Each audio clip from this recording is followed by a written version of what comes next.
we think of trying another, where the lakes are larger and the feeding better. Will you come with us?" "Is it nicer than this?"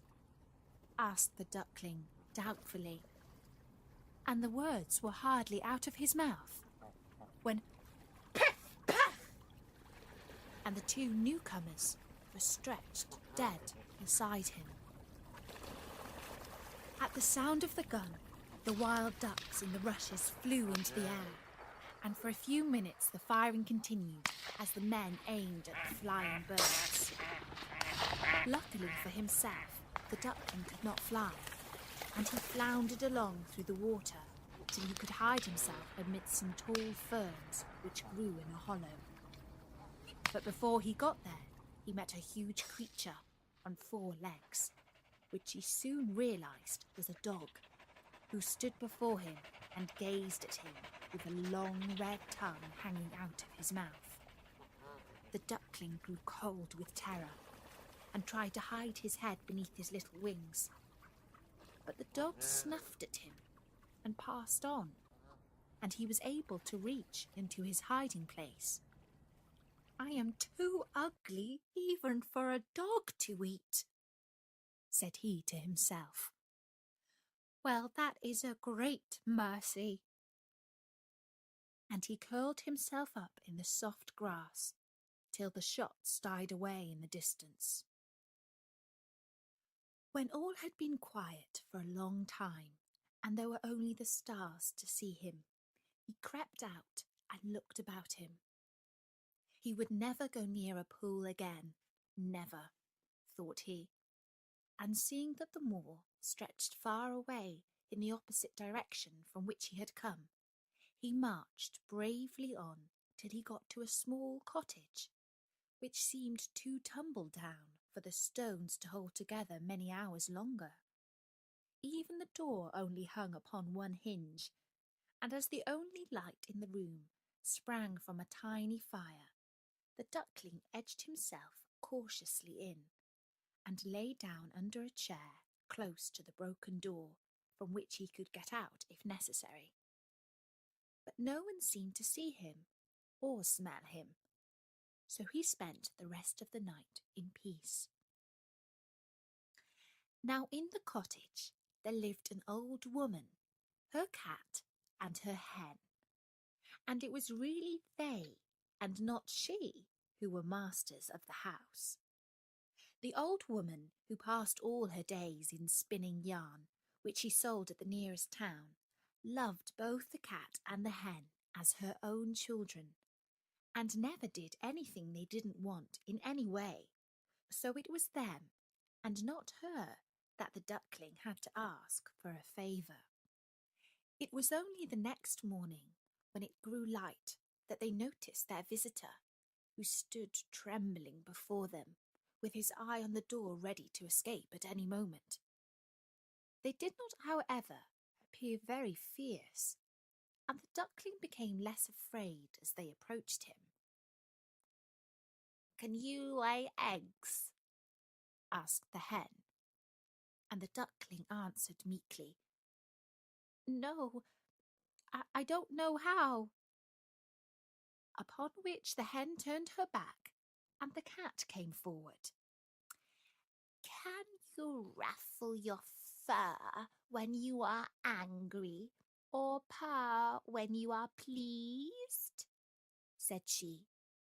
And again the duckling had to admit that he could do nothing but swim, which did not seem of much use to anybody. So the cat and the hen went straight off to the old woman, who was still in bed. "Such a useless creature has taken refuge here," the cat said. "It calls itself a duckling, but it can neither lay eggs nor purr. What had we better to do with it?" said the hen.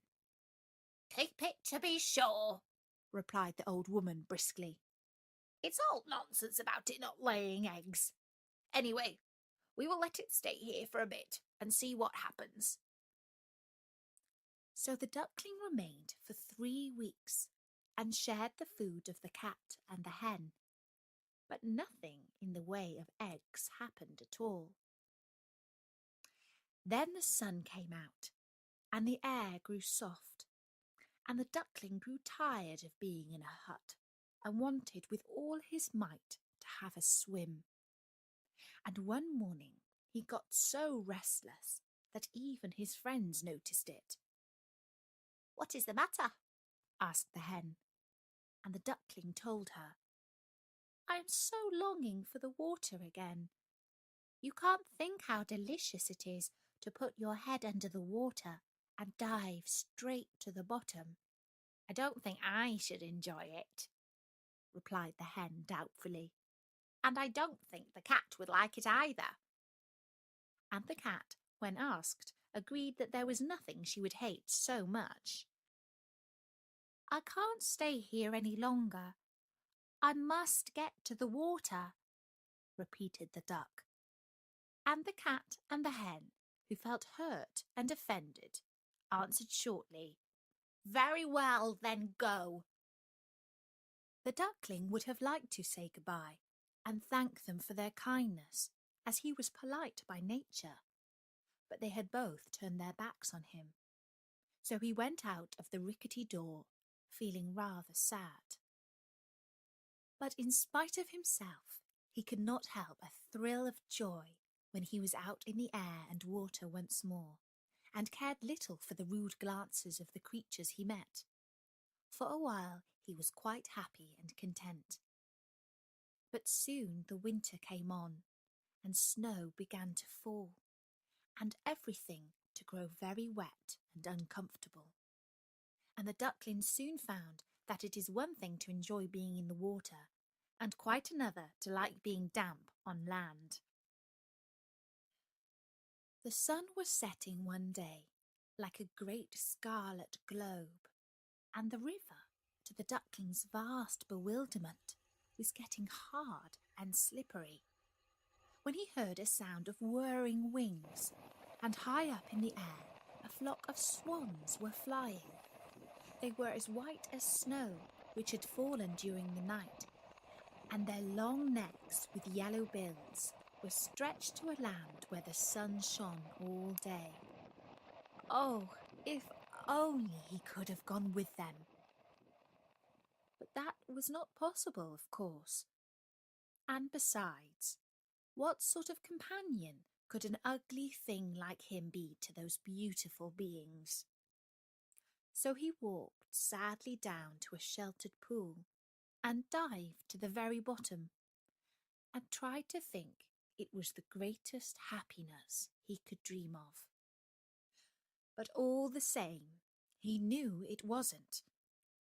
And every morning it grew colder and colder, and the duckling had hard work to keep himself warm. Indeed, it would be truer to say that he never was warm at all. And at last, after one bitter night, his legs moved so slowly that the ice crept closer and closer. And when the morning light broke, he was caught fast, as in a trap, and soon his senses went from him. A few hours more, and the poor duckling's life would have been ended. But by good fortune, a man was crossing the river on his way to work, and saw in a moment what had happened. He had on thick wooden shoes, and he went and stamped so hard on the ice that it broke. And then he picked up the duckling and tucked him under his sheepskin coat, where his frozen bones began to thaw a little. Instead of going to work, the man turned back and took the bird to his children, who gave him warm porridge to eat and put him in a box by the fire. And when they came back from school, he was much more comfortable than he had been since he had left the old woman's cottage. They were kind little children and wanted to play with him. But alas, the poor fellow had never played in his life, and thought they wanted to tease him.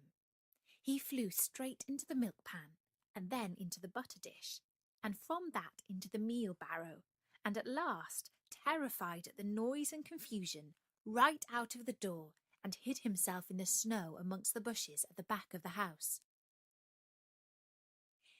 He never could tell afterwards exactly how he had spent the rest of the winter. He only knew that he was very miserable and that he never had enough to eat. But by and by things grew better. The earth grew softer, the sun hotter, the birds sang, and the flowers once more appeared in the grass. When he stood up, he felt different somehow from what he had done before he fell asleep among the reeds to which he had wandered after he had escaped from the peasant's hut. His body seemed larger and his wings stronger. Something pink looked at him from the side of a hill. He thought he would fly towards it and see what it was. Oh, how glorious it felt to be rushing through the air, wheeling first one way and then the other.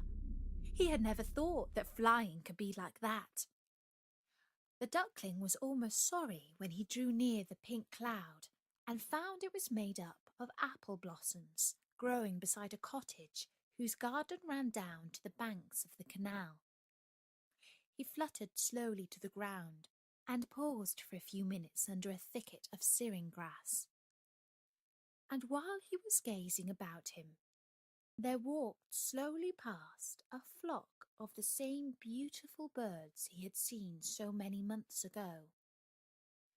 Fascinated, he watched them one by one step into the canal and float quietly upon the waters as if they were part of them.